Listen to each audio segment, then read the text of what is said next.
Alrighty, so this is going to be my spoiler-rich or spoiler-full, spoiler-inclusive review of Orville, Season 3, Episode 2, Shadow Realm.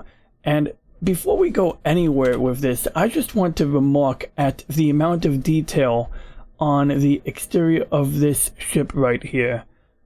I mean, like, what we are seeing here, you know, right off the bat is like this ribbed detail over here,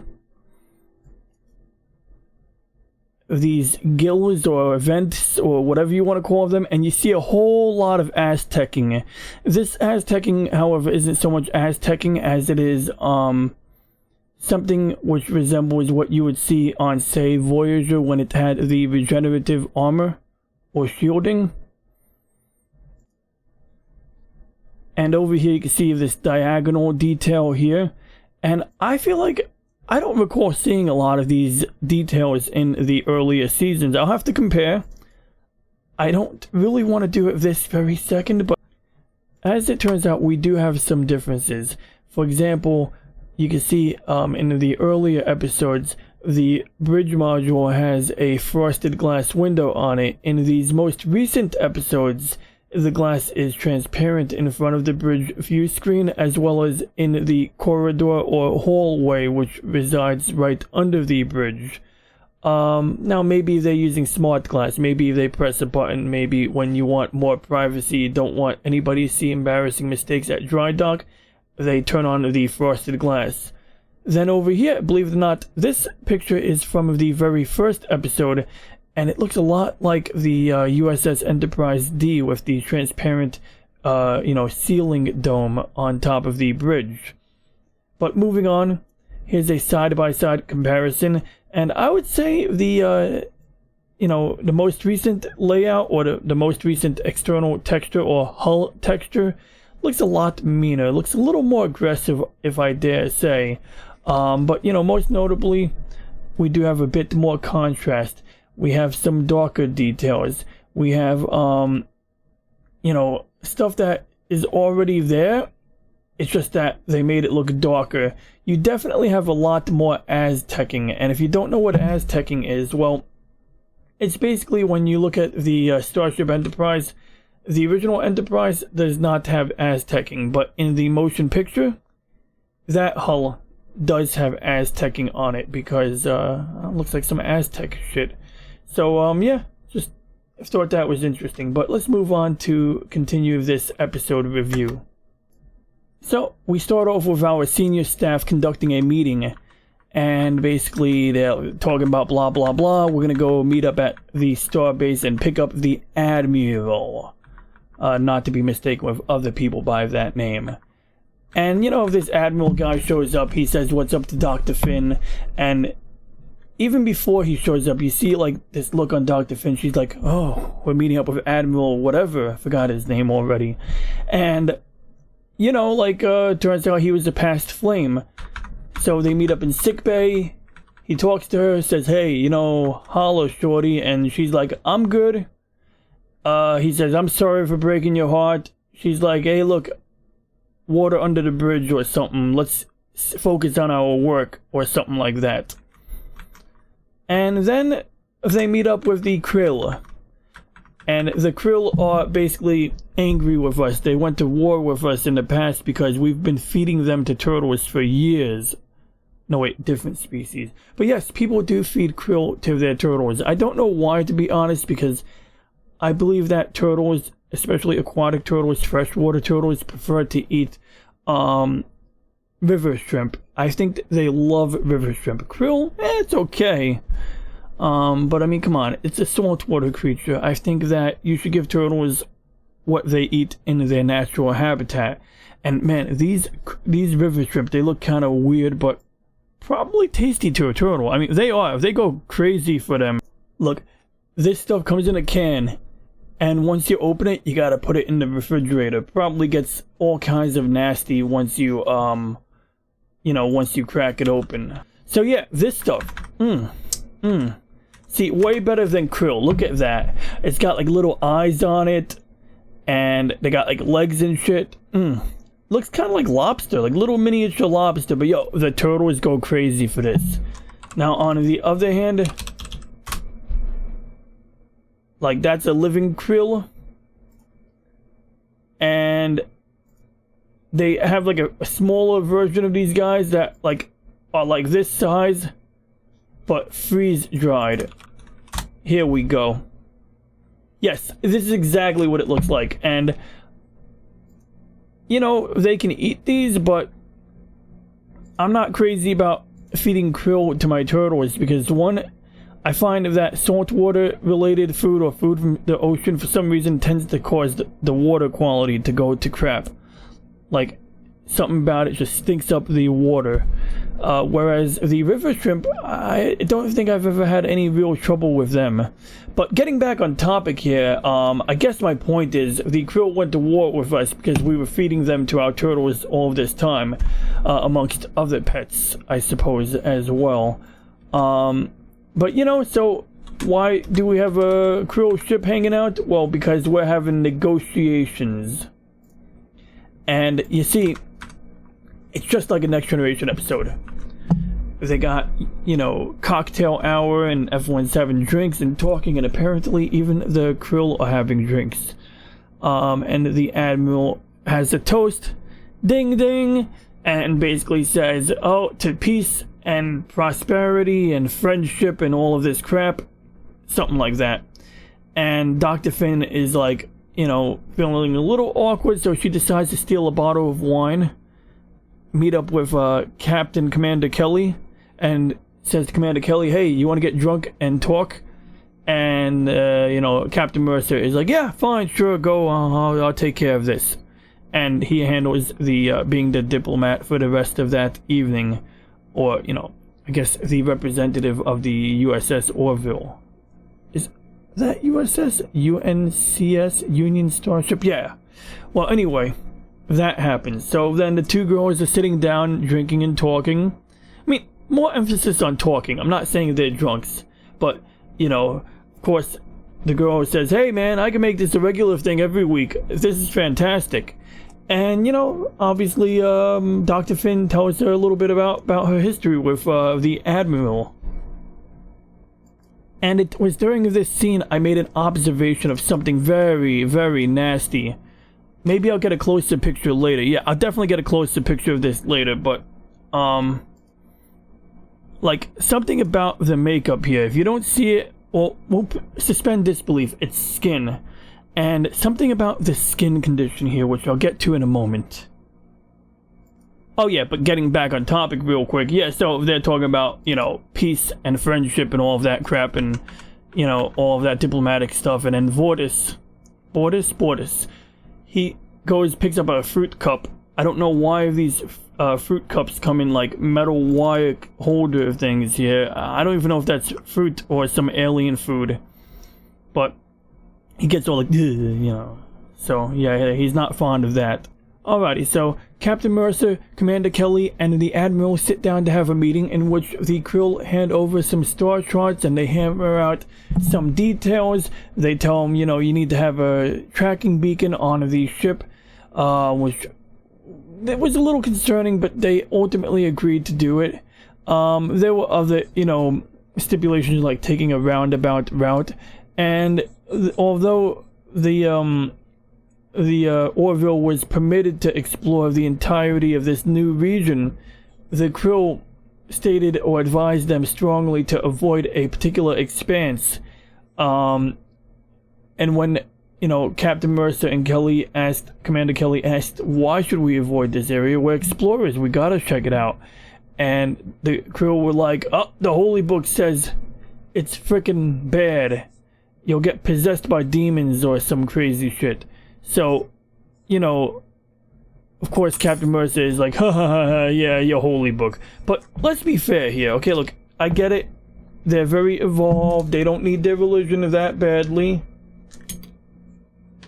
But, like, even if you're not religious at all, even if you've evolved past any religion, if the holy book says don't have intercourse with a goat, even if you don't follow or adhere to that holy book. I think we can all generally agree not to have intercourse with a goat, or a donkey, or any farm animal for that matter. And so maybe when these guys are saying our holy book says stay away from this place,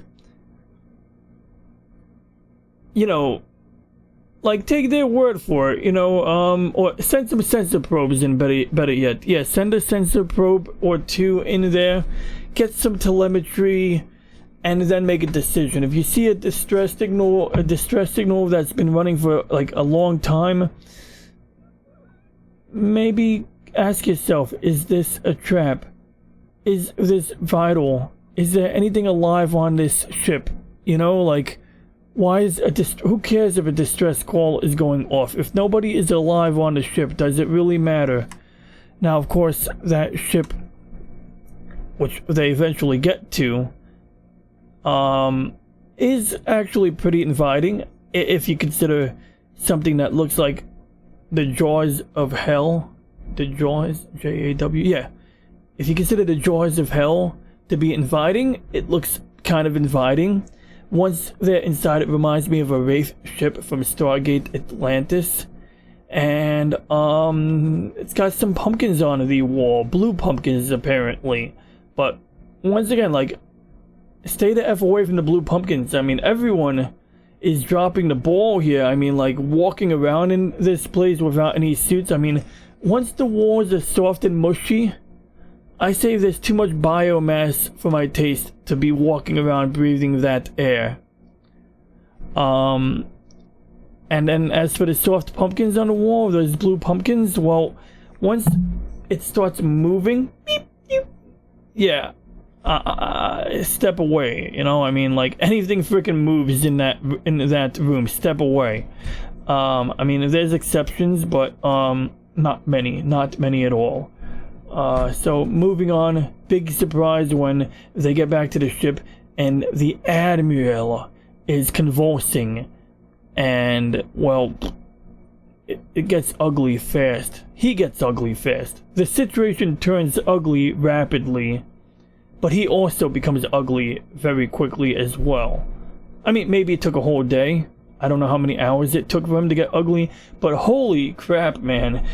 Something rewrote his DNA, man, in rapid fashion. That is something else, man. Like, who needs tattoos, man? Get some of that biotechnology, bring it here, and, instead of, wearing gauge earrings and stuff, you could have people grow freaking spikes on their arms and, make it like tattoos. But instead of tattoos, it's like, maybe you want to grow some horns on your head, etc, etc. But where was I? I got a little sidetracked, borrowing ideas from other sci-fi here. But yeah, man got infected, so of course, at some point they decide to go back in EVA suits this time to get some samples so that they could try to reverse his medical condition, or at least better understand what is going on.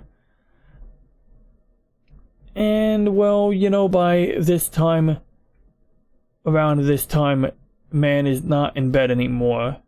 Where is he? Who knows? Is he even a man anymore? Probably not. Around the same time that Lamar and what's-his-face, the captain, are returning from the alien ship with a sample, the power suddenly goes out, which we later discover is due to a ship-wide dampening field, which we'll get into a little bit more later.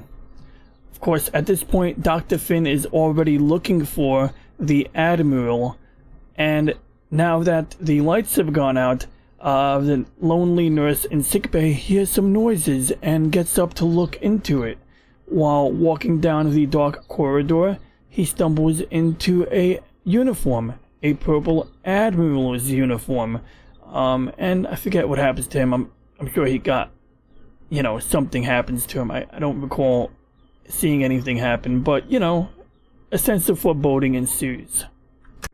While Dr. Finn's kids are roaming the ship looking for their mother, they end up in the mess hall and they stumble into a crewman whom they are friendly with, and he goes, you got nothing to fear. The guy is kind of nonchalant about the danger, and then, the kid looks up and he sees something behind that man, and of course things accelerate out of control very quickly. Like I referenced earlier, a face hugger spitting acid on his face, two different things sort of, but yeah, basically you get this fluid which resembles acid, I guess. I mean, maybe it is acidic, maybe it, burns into your skin just enough to deliver its payload. But I digress. This man turns ugly very quickly as a result. At this point, Dr. Finn speaks to Captain Mercer on the bridge, and they discuss options as a result of the research they were conducting. And basically, Finn determines that she may be able to construct a synthetic virus to attack the aliens, or the hybrid aliens, depending on how you look at it. Bordis expresses a concern about how it would affect the crew, and she responds, well, you might get the sniffles, and he goes, I am prepared, or something like that. And so the next step is delivery. So while talking to Captain Mercer and Kelly, there are some concerns raised by Mercer as to, these are our fellow crewmen. We can't just kill them now, but as it turns out, they are so transformed that, at this point, you really can't turn them back. However, Dr. Finn has a quick brainstorm, remembering that the Admiral put on her wedding ring earlier, or the old wedding ring, he's wearing it for good luck on his pinky. She tells the security officer lady to conduct a ship-wide scan for some kind of sandstone, like some alien sandstone, and basically that allows them to track down the Admiral to engineering. So a security detail escorts Dr. Finn to engineering, where they have a little chat with the alien Paul. That's his name, by the way. See, I forgot his name until now. His name is Paul. Admiral Paul. I forget his last name. So, they have a little back and forth, and he's amenable to speaking for a little bit, but part of that is perhaps related to the threat of being killed. As a demonstration of force, they do spread some toxin over the air handling systems, but apparently it only intermittently disables the aliens and allows them to go on their merry way once they turn off the airflow, I guess, which is not really how viruses usually work, but maybe a toxin would. So yeah, and that more or less concludes things. Before leaving, he does say, at some point he does go, I'm no longer Paul, but he also adds that they will meet again, or something like that. Basically more in the foreboding sense, not the we'll get together and maybe I'll turn into a human again and we can get married. No, more like, you stirred up a hornet's nest and we'll be seeing you around. But hopefully these guys don't come to us. Maybe, as far as aliens go, their modus operandi was to use a false distress signal to draw people in, or aliens, anybody in. But the question now is, do they have the technology to go out to us to attack humanity? They certainly have no interest in artificial or synthetic life forms like, the Kalons. So would they even care to help us out? I mean, heck, the enemy of my enemy is my friend, and really, in this case, I don't think these creatures are much of an enemy to the Kalon, unless they start attacking the Kalon as well. So, I'm not counting on much there, but this may, the crew warned us, but if these aliens become a problem to everybody, including the crew, I don't know, it'd be more like a combination of I told you so to I guess we gotta work together because you put us into a bind, maybe? As for the people of Bordis, I forgot their names, Mocklins, well, I do remember we had some drama with them, political drama and what have you. And geopolitical drama. Do you call it geopolitics when it's in space? Spacio-political drama? And, well, maybe this will, you know, kind of help to keep relations less tense, because, of course, these funny aliens, as far as we know, are a threat to both humans and Mocklins alike. But with that, I just wanted to make one final observation on the ship. I did confirm earlier that they updated the texture map, or it appears that the external or exterior texture map of the ship was updated, or in universe we could say that the hull of the ship has additional detail. Perhaps some of this is for practical uses, maybe it's a type of armor, perhaps it's part of the shielding, maybe as others have discussed on other channels. I believe it was discussed on Orville Nation and perhaps even on Pacific 414's YouTube channel, that, you know, maybe due to the alternate universe, maybe there are still some differences that were not reverted back to the original universe, and as a result we have some changes that are here to stay due to all of that time traveling and meddling and stuff.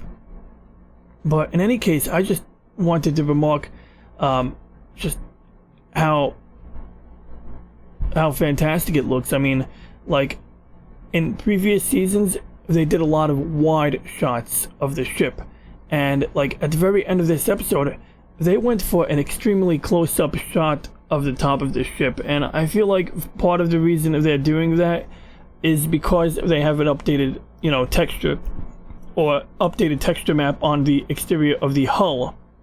Now maybe I'm reading into it a little too much, but in any case, I look forward to seeing what else future episodes hold. You know, like, I'm optimistic that Charlie did not save the day in this episode. That would have kind of been like a bit of a red flag if, like, they went straight to Charlie and she was like, I know what to do. In this case, it was handled by the doctor and the security officers, and this would be, yeah, pretty much in their purview. I mean, a doctor handles biological stuff. This was an episode that was revolving around Dr. Finn and her relationship with the Admiral, and as a chief medical officer, it's like any other TNG episode where Dr. Crusher, or in Voyager when the holographic doctor has to develop a counter pathogen to deal with a biological threat. And then right after that ship close-up, we see Isaac walking into the mess hall to visit Dr. Finn, and he says something to the effect of, when humans are in distress, I noticed other humans visit them to say they care. Or he doesn't do a William Shatner imitation, of course, but, you know, in his English accent he says something nice, and she is flattered and invites him to sit down, and you know, they talk, I guess, for the remainder of that meal. But at that point the episode comes to a conclusion, and I guess we'll have to see, you know, maybe they will be seen together during their leisure time going forward. At the very least, there won't be as much of a barrier between the two of them. You know, we'll play it by ear, but I enjoyed the episode overall. I do want to, I guess, give some acknowledgement to some of the negative opinions of this episode I've heard. Most notably, some people just felt it was a rip from Alien. Some people said it was like a rip off of Alien, and a bad rip at that. But, you know, who hasn't copied a horror movie before? And frankly, I've been making fun of Star Trek episodes since I was like 12 years old. I enjoy them, and at the same time, I sometimes get a laugh out of Star Trek. And so I didn't see any egregious sins in this episode. Nothing to the magnitude of what we would be seeing from other Star Trek content from today. From the current Star Trek content, as we call it. But with that, this concludes my video, and I want to thank you for watching, and, you know, probably won't do another one of these unless I really like an episode, because, man, it took so long to edit this video, and the only reason I finished it was because I started it, and, you know, in journalism, you got, like, a few, like, key points, and one of them is timeliness. You know, you can't release a review for a new Orville episode 2 weeks after it came out. I mean, you could, but since I already put so much work into it last night, you might as well be timely. Another aspect of journalism, even though I'm not a journalist, is novelty, and so, you know, I throw in a little bit of novelty here and there. I hope you guys enjoyed it. But other than that, you know, just keep rolling with it. Upcoming content. I think my Nintendo 64 mod is finally working. See, this was an interesting ordeal. My Nintendo 64 is still open because I'm afraid to put it back together, because last time I put it back together, it worked for like a day and it then started malfunctioning again, and then I had to get inside there and do little work. Long story short, I think what was happening was there were contaminants bonding to the flux, and this is a goop that you use in order to assist in the soldering process. But even though this stuff does not conduct electricity, I believe it kind of does, especially when it's got contaminants inside of it. So, you know, I cleaned the circuit board using 99% isopropyl alcohol. It helped a bit, but I think really what I had to do was get a really strong chemical called flux remover, and once I used that, I was able to really wash off any remaining flux that was stuck under the microchip. And then when it malfunctioned one additional time, I did a little bit of V-flow work on the microchip, on the legs of the microchip, on the contacts, and knock on wood, so far it's been working. But, you know, we're going to run it through its paces, and, you know, the whole point of that exercise is to add a little HDMI port to the back of the Nintendo. So, in addition to the regular AV port, we now have a micro or mini HDMI port. Oops, did I just... That was probably not good. Okay, well, anyway, let's put this down before I break something. And yeah, so that's what you can expect from upcoming content. I have like at least 2 Nintendo 64 games that actually work in wide